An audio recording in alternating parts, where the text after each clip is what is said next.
Hello, my name is Debbie Boone, and I want to welcome you to my podcast, The Bend, where we explore how successful people navigated the path and emerged in a better place when life threw them an unexpected twist. It's inspired by one of my favorite sayings: the bend in the road is not the end of the road unless you fail to make the curve. These conversations will hopefully help you and inspire you to embrace your personal bend and to flourish. I hope you enjoy it, and if you need help with your own personal navigation and you're in veterinary medicine, please feel free to reach out to me at Debbie Boone 2 Manage Vets Consulting. Enjoy the bend and be inspired by our wonderful guest. Welcome.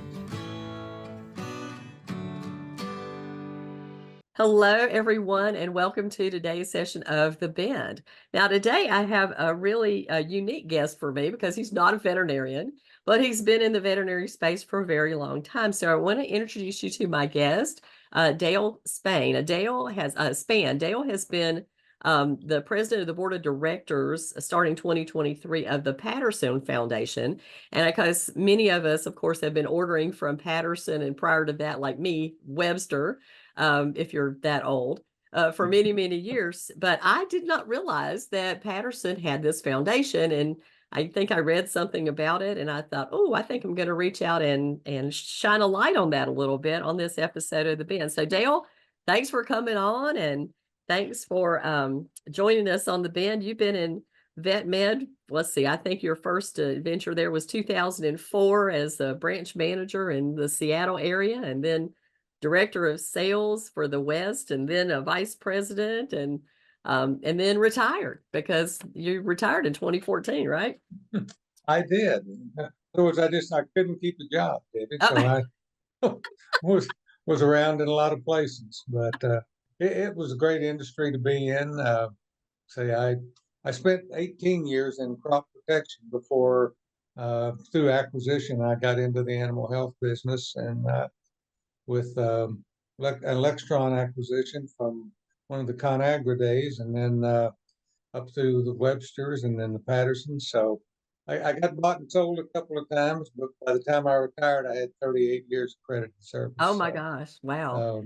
So I'm an old guy. Yeah. Well, and then I think Patterson's getting acquired again, right? They've just gone through there with a group that's going to, if everything goes as expected, is going to take them private. So another interesting chapter. We all return to our beginnings at some point. I think so. Well, I started as a Patterson, a J.A. Webster customer when John Webster was still, I still owned the company. And then, of course, even after Patterson bought it, took them a long time to change the name. So it was Webster for a long time, even though Patterson they had joined. And then, so here we go again, but that's all right. It's always been a really good company. I think one of the things I always loved about it was the focus on customer service. And I felt like all the sales reps that I ever had that worked for Patterson really had my best interest at heart as a business. And that's a culture thing, right?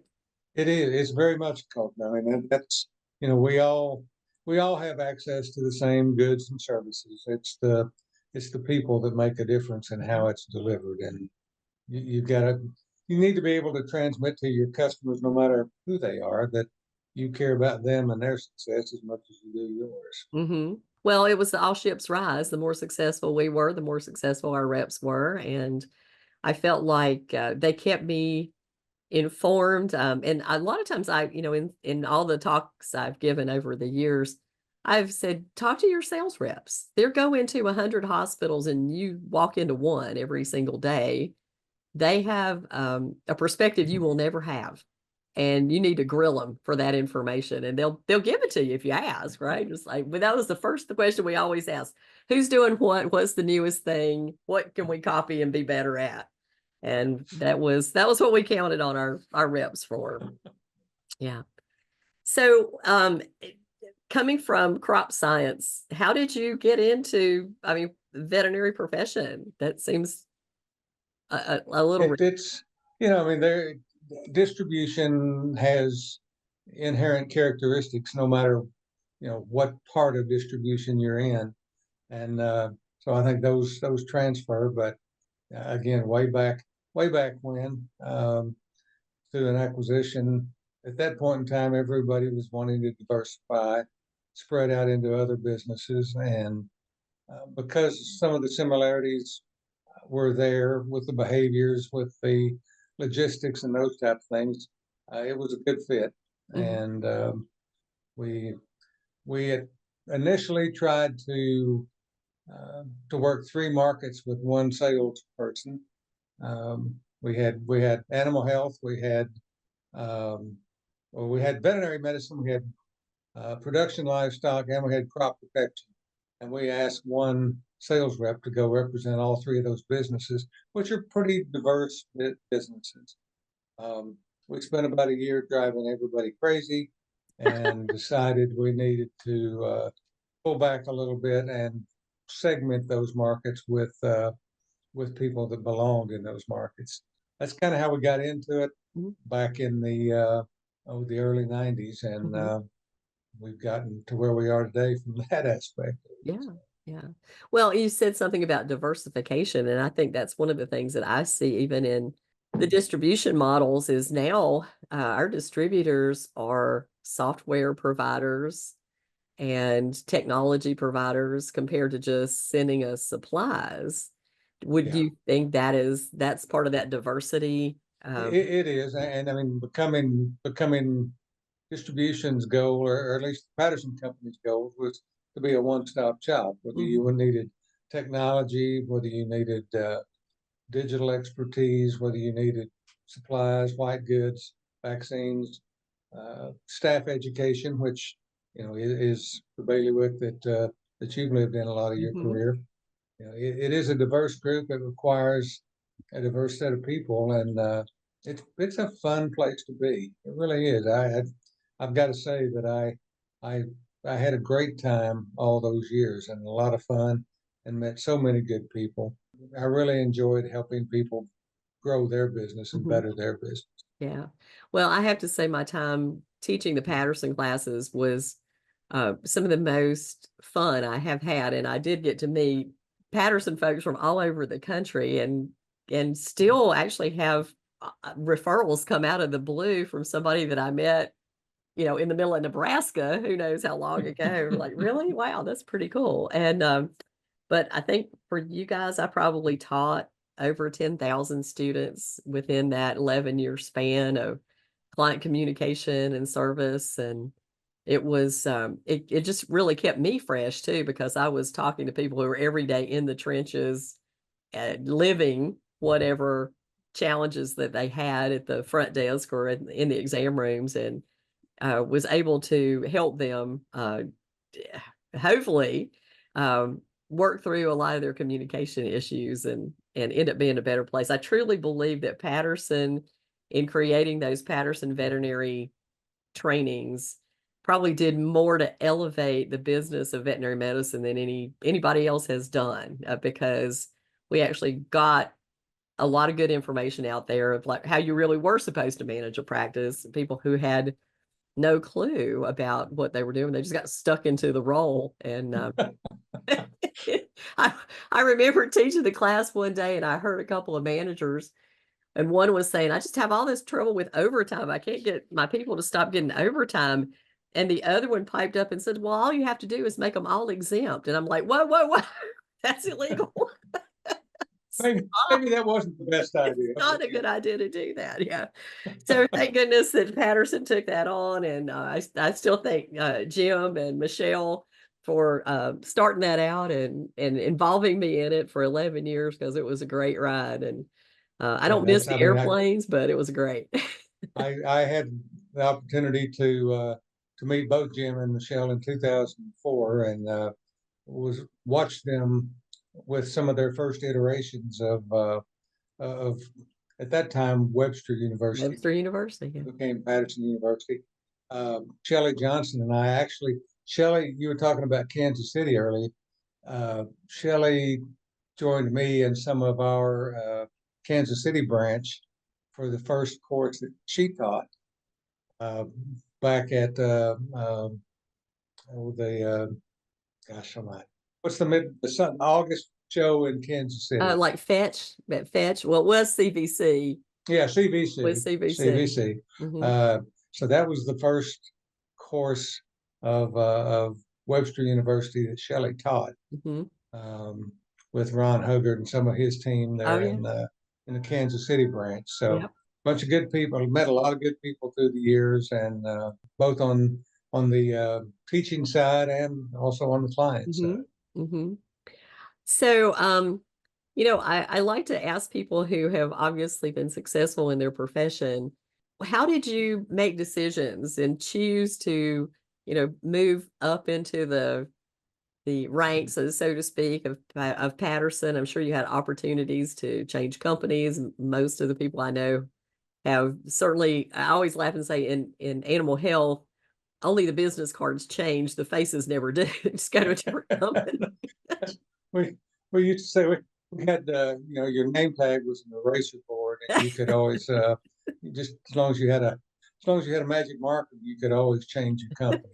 But now there was I am always big on hokey sayings, corny sayings, whatever. Years ago, and when I was still in crop protection in Western Oklahoma, one of my customers used to tell me all the time. He said, "Spann, when they make me king, things are going to change." Sometimes it's hard to change when you're change things when you're amongst the crowd. So if you've got opportunities, you've got thoughts or ideas, and you see something you think should be changed, then you've got to take advantage of those opportunities or reach for them and go after them. And don't.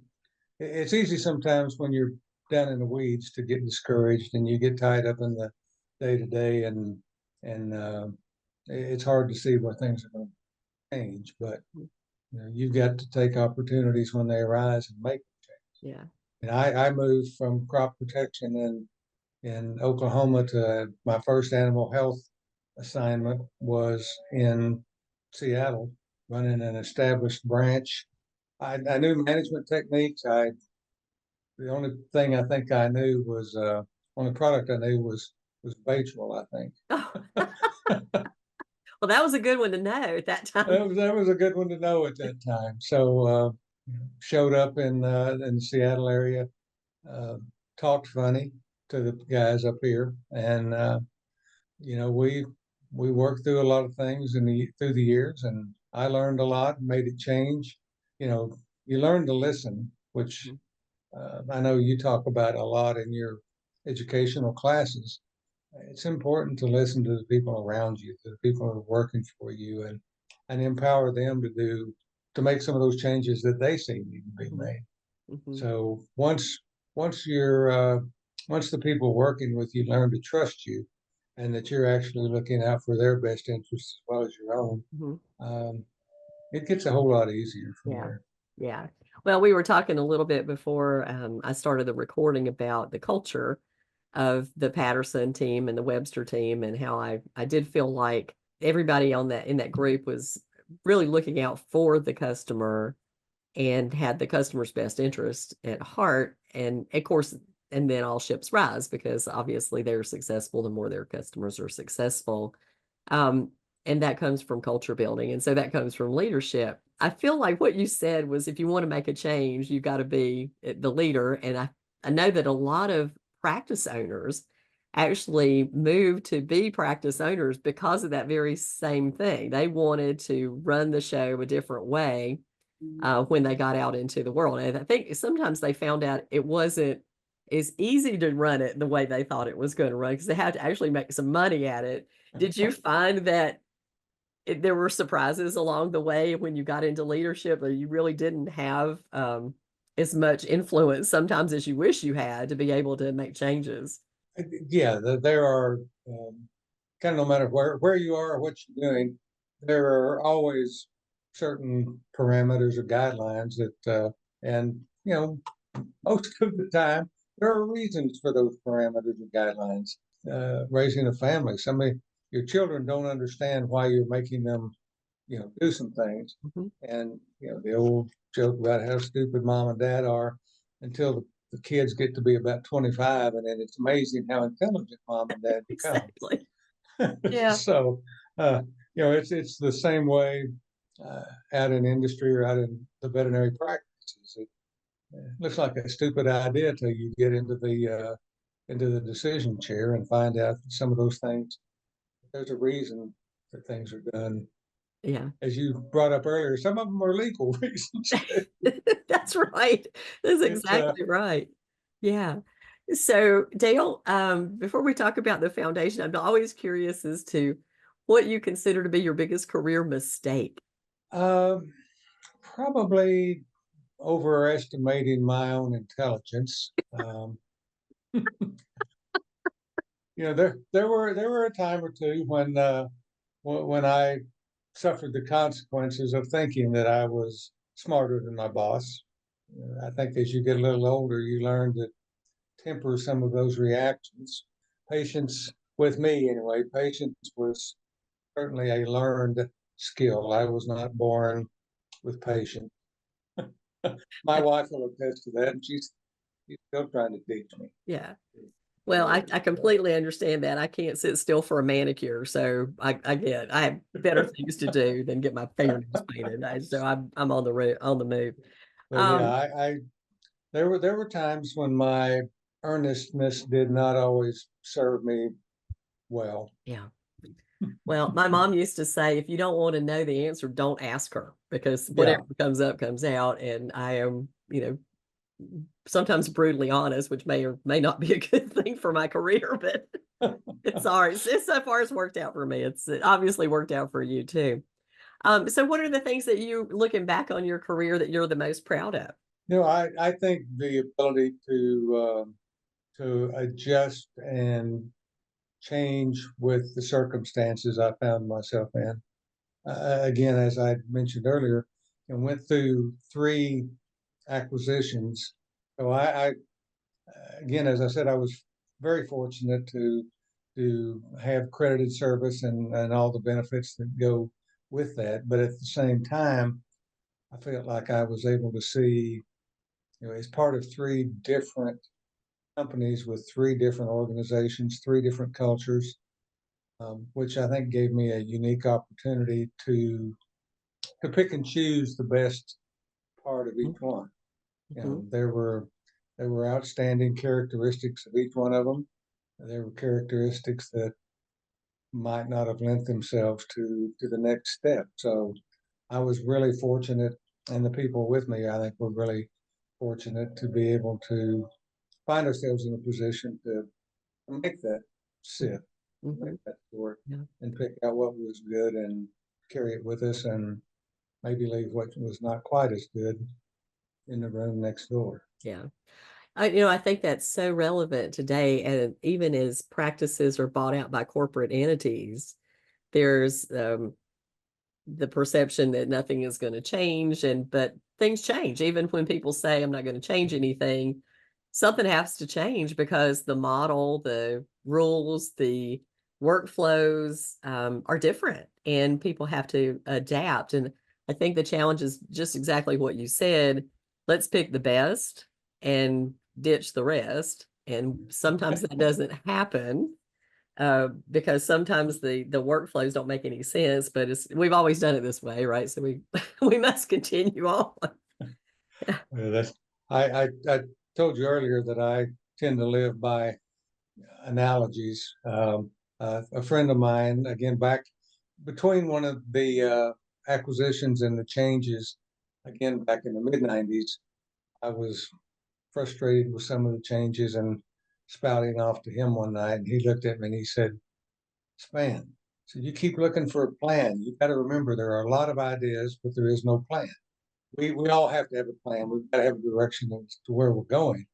But where do those plans come from? They come from crazy ideas. Right. So, that you're right. The industry is changing dramatically uh, from what it was even 10 years ago Mhm.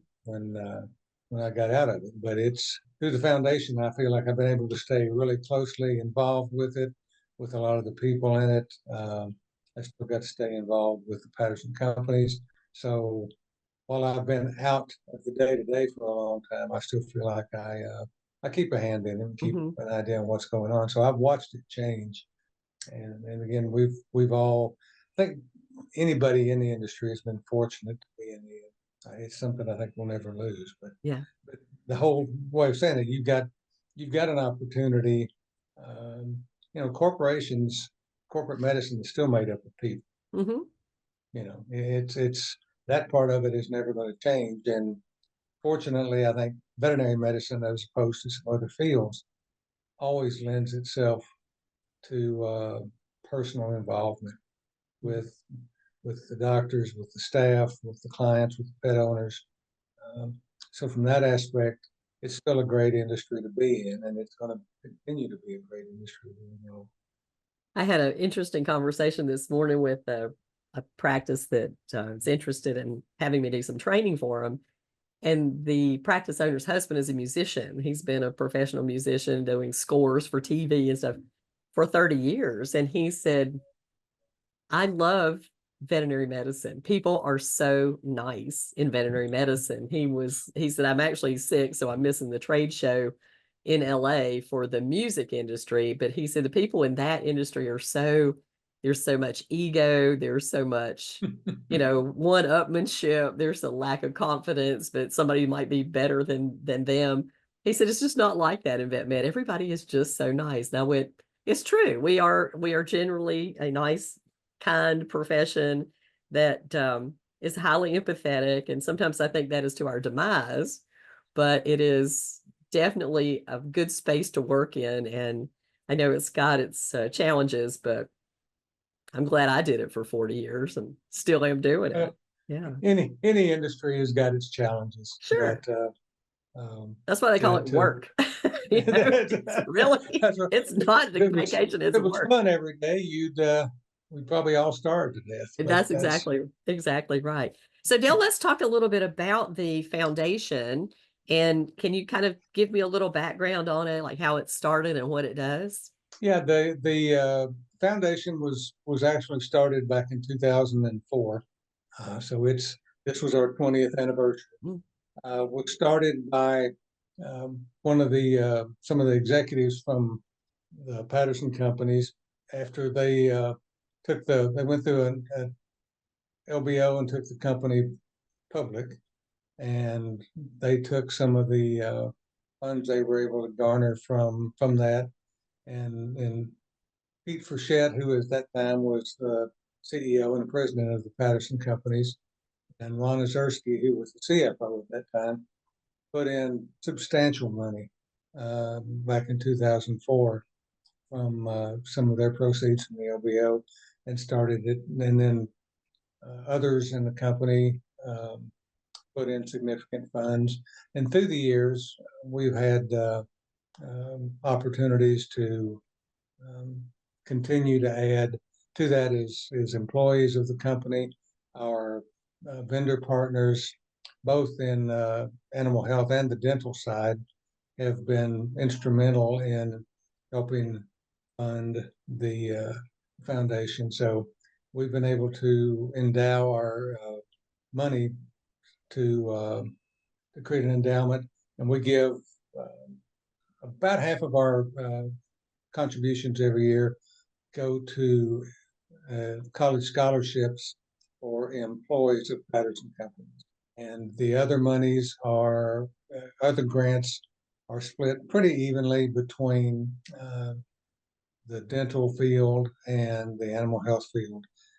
Like for example, in animal health, we do a lot of work with various assistance dogs across the country.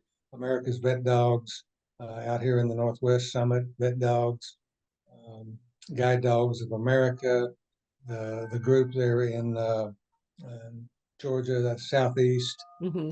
Assistance Dogs. There's probably over the years 25 to 30 different organizations in that aspect of animal health that we have granted to. And then same on the dental side, we work with, there's a group that's called Everyone for Vets, even though in this case it's veterans, Veterans, yeah. that provides dental care for veterans that may be a little down on their luck. We would fund that group across the country. There are organizations in every large city that, for example, here in Seattle, they have a down at the now Climate Pledge Arena. Every year there's a 3-day event for dental care for those less fortunate than us, and they treat about 3,000 people in those 3 days. Oh my gosh. We help fund those organizations. I think this year we're doing about 25, we're participating in about 25 states around the country. So a broad scale. We work with a lot of school groups in the Denver area. There's a large school group that we work with on that takes children in less fortunate circumstances. They have buses that go around to the schools and provide dental care for those who maybe can't afford it on their own. So we feel very fortunate that we're able to be able to help support those communities that we all live and work in. We also do with the acquisition now back in 2015 of Animal Health International. We also fund FFA educational activities in 9 Midwestern states that help provide funding for teacher training for FFA. So it's a broad and diverse group. Like I say, we've given away over $20 million in the last 20 years into our community. So good That's group amazing to be a part of. Yeah, absolutely. So if somebody has a group, can they apply for a grant, or is it just They can. There is you can go to our website, which is it's a little. There's a Patterson Foundation in Florida that has nothing to do with us. okay? So you have to if you use mypattersonfoundation.org. mypattersonfoundation.org.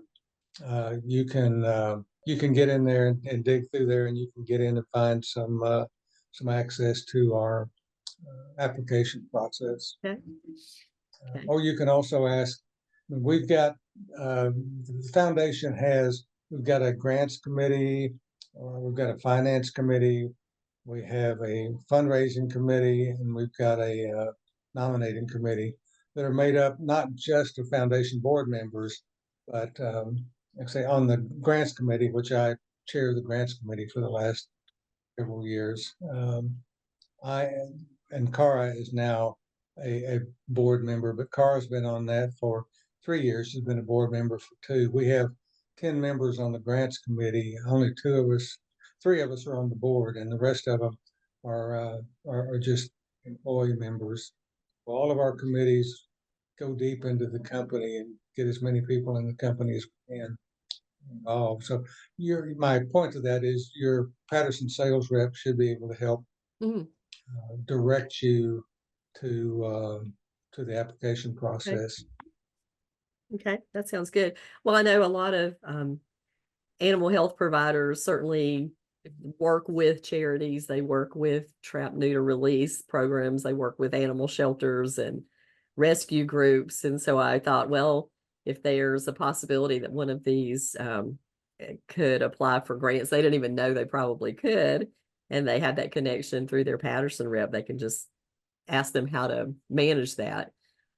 Obviously, there's a process, and there's a process, but we also have a program within the foundation we call Dollars for Doers that allows. I mean, there are certain parameters that that foundation applicants have to fall within.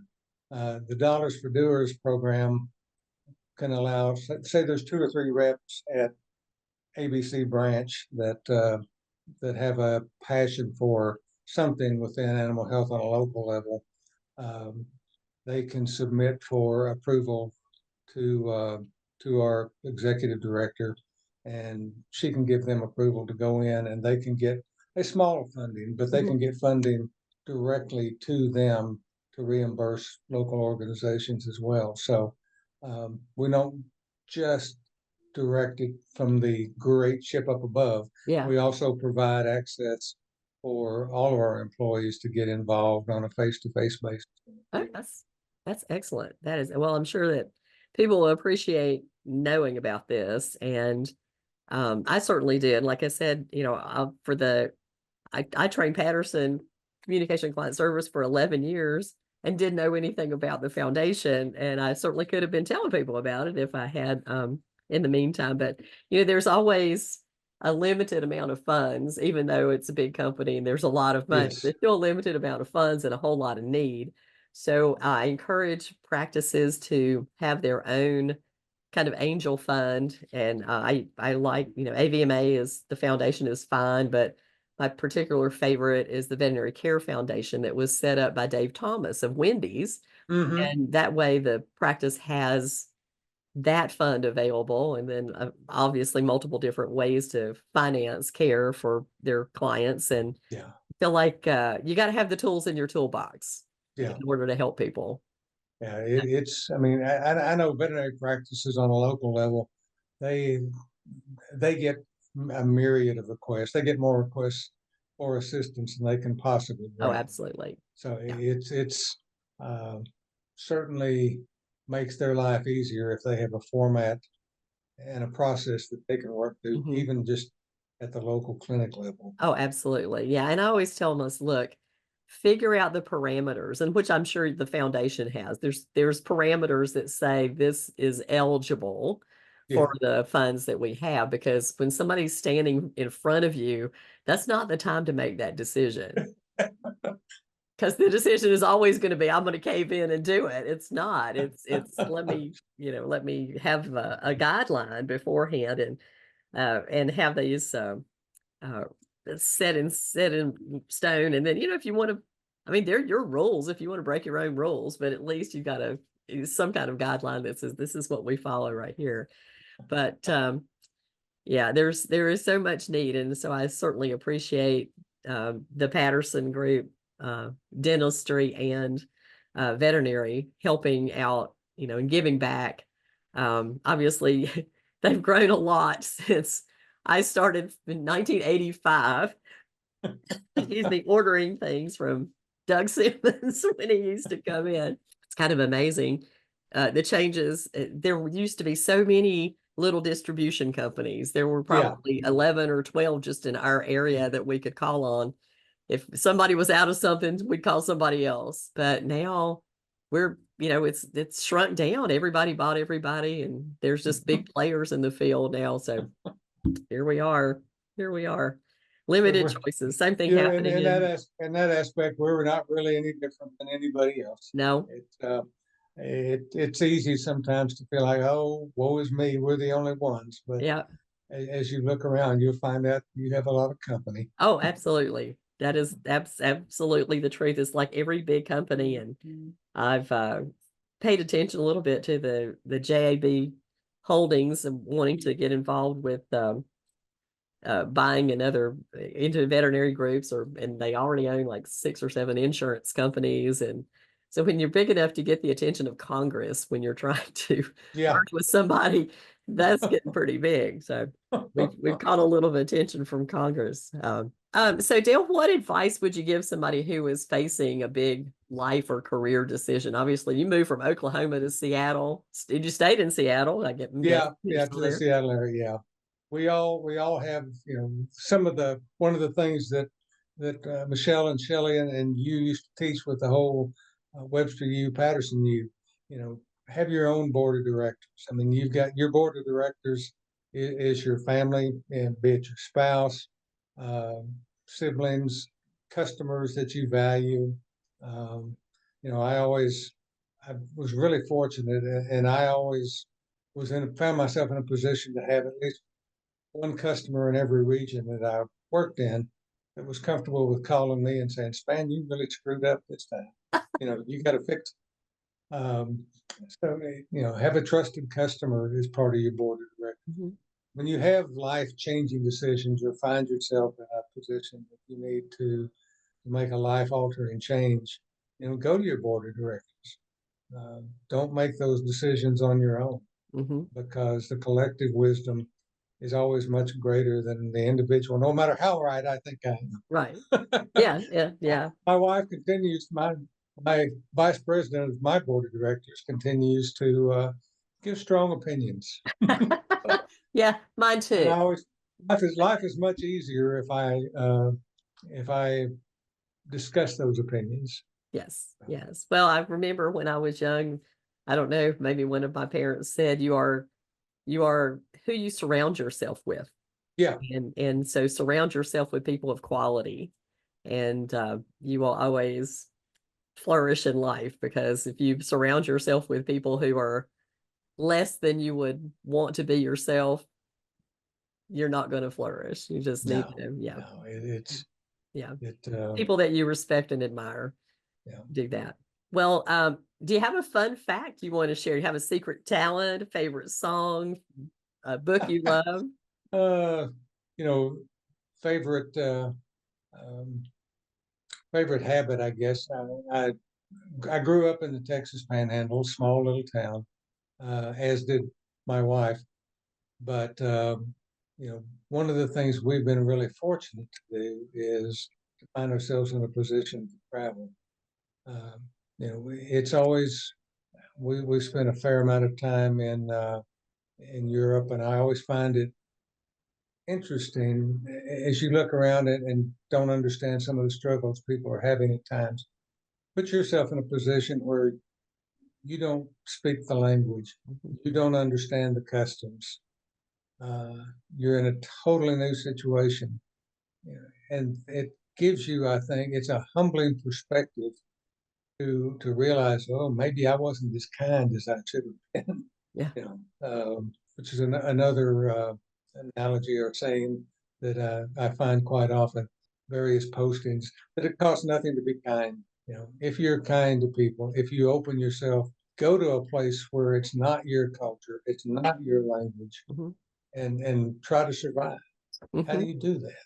yeah, And then bring that feeling back to your everyday life and look at those around you that you're working with and you're affecting, and think, gosh, how would I have felt if I was in their position? yeah, And so that's Betty and I enjoy putting ourselves in that yeah, position yeah, a lot, yeah. and that's it's very rewarding, and it's also, I guess, it's self-serving, but I feel like it helps me serve others as Yeah. well. Well, it's one of the things that I talk a lot about in veterinary medicine is we have a tendency to be very judgmental, because if Oh, people really? you don't, yeah, No, don't take you're it. wrong, Oh, Debbie. You're well, no, wrong. you're wrong. Yeah. If people don't take care of their animals like we think they should take care of their animals, then we are just all up in the air about it. But we live in it all the time, and we Yeah. are immersed in this world, and our clients don't. So the analogy I usually give is like, can you fix your car? Because I drive my car almost every day. I wash it, I put gas in it, I have the oil change when they tell me to. But if the engine went, I couldn't fix it and I wouldn't know what was wrong. So why do you expect the public to know what's wrong with their dog? Because they wash them, they feed them.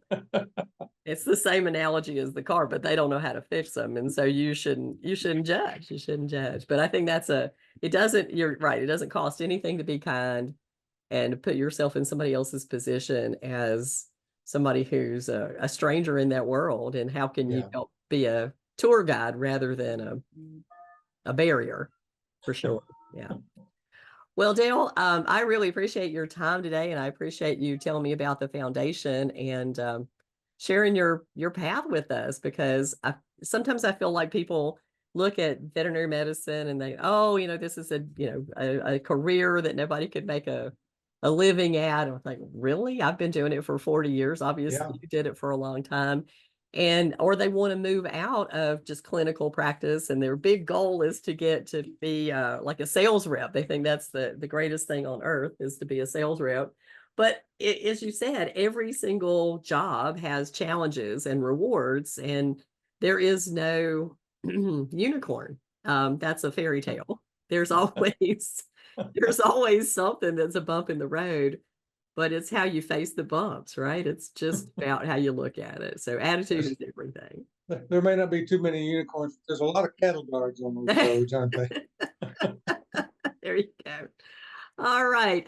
Well, thank you again so much for your time today. And I will put your information if anybody has any questions about the foundation so that they can link to it. And All right. I hope you don't get inundated with requests. No, that's like I say, I will refer them to the appropriate Yeah, there's a places. committee I for that, right? I don't have the power to start that process. Thank goodness. All right. Well, again, and thank you to everyone for listening to this episode of The Bend. Of course, Tucker has to horn in on the act at least once Oh, of during course. the show. But have a great rest of your day, and I look forward to seeing you on the next episode of The Bend. Thank you very much, Debbie, for the opportunity.